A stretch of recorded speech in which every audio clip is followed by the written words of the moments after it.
السلام عليكم. لا تنسوا الاعجاب بالفيديو والاشتراك في القناة تشجيعا لنا لنستمر بنشر المزيد إن شاء الله.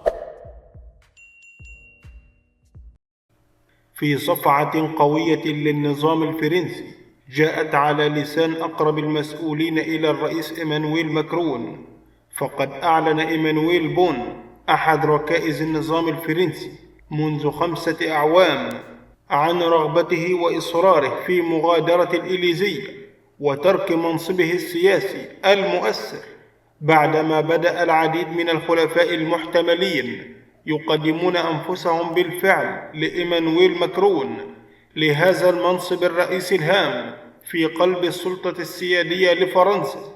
فبالرغم من أن هناك حوالي 10 خبراء معظمهم من الدبلوماسيين المحترفين المتخصصين في القضايا الدولية الكبرى، ومع ذلك فإن السجل الدبلوماسي الحافل لإيمانويل ماكرون يتعرض لانتقادات متزايدة من قبل الدبلوماسيين الفرنسيين ووسائل الإعلام الفرنسية في نهاية فترة حكمه.